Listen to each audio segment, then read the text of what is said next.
at 26, I do still consider myself to be a young adult. What I say now and what I'm going to say comes from my experience.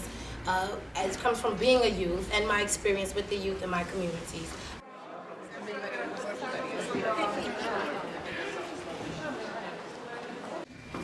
Now, many youth then, and still true today, experience a lot of very real issues, such as safety, hunger, and clothing. These are just the basics.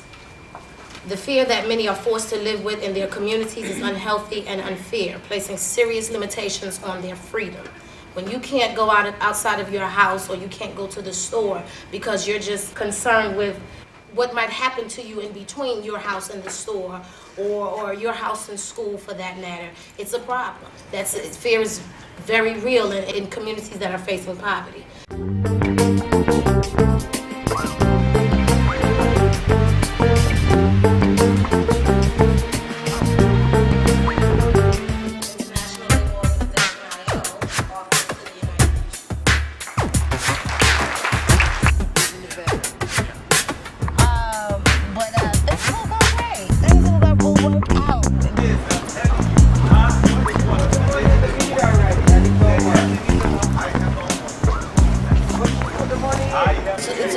Question is not one that's easily answered, but it can be answered. There is a start. I was working for about 4 years. Yeah, for 4 years with no vacation, no break. Right now I switch my hours over to the day. I go to school full time during the day, and I'm with my little one in the evening, doing family things.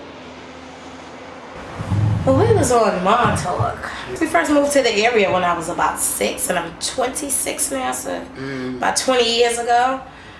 It was danger. A lot of drugs. A lot of gangs. Violence. It's just a lot of negativity, so to speak. We really weren't. Although we did come outside and play during the daytime, you still had to be very careful.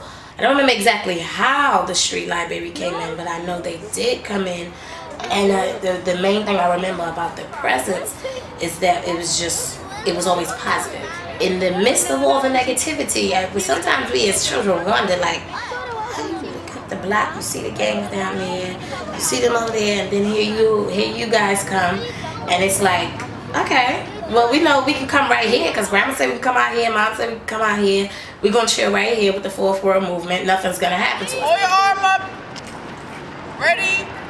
The Fourth World Movement has been a major aspect also in the sense that it opened me up culturally.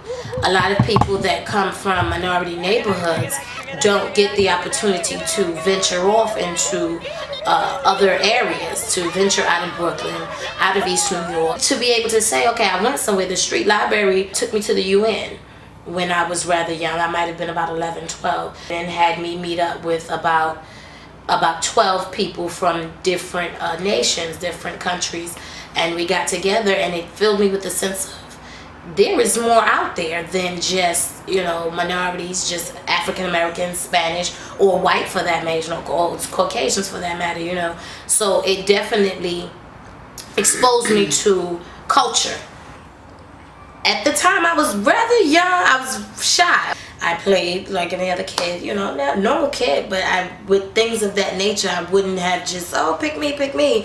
The volunteer at the time, I guess, for whatever reason, she saw something, and I'm thankful for her, and whatever it was that she saw that said, okay, let's take this young lady here. I remember right before we went in, I can't think of exactly who it was, but she stood outside with me, and I was nervous. She prepped me, and we was outside talking, and she's sitting, and she's like, it's okay, because they're going to be kids just like yourself. Everybody came in nervous. This is the first for you. This will probably be the first for a lot of them. You're just going to go up there and be yourself. You're presenting the speakers, but you also have a chance to say why the day is important, and also talk about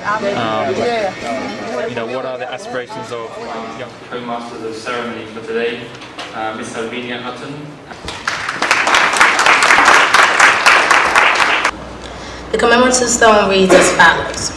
Wherever men and women are condemned to live in extreme poverty, human rights are violated. To come together to ensure that these rights be respected is our solemn duty. My UN experiences have been really effective, memorable. It definitely introduced me to different cultures and different ways of living, and it was so fascinating for me and just enriching that I continued on to to see the good in everybody, to see that there's other things out there, to want better for myself, to want more than what was in my surroundings.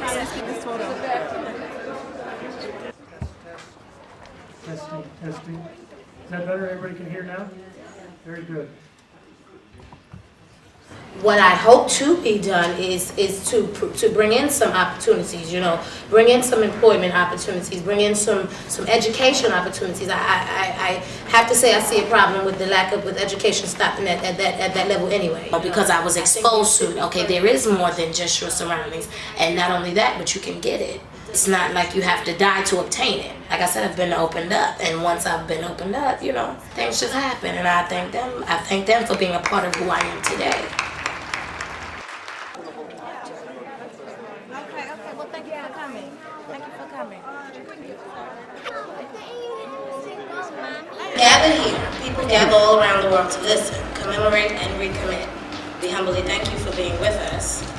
We thank you for your voices. We thank you for your hearts. We thank you for your ears and for your commitments.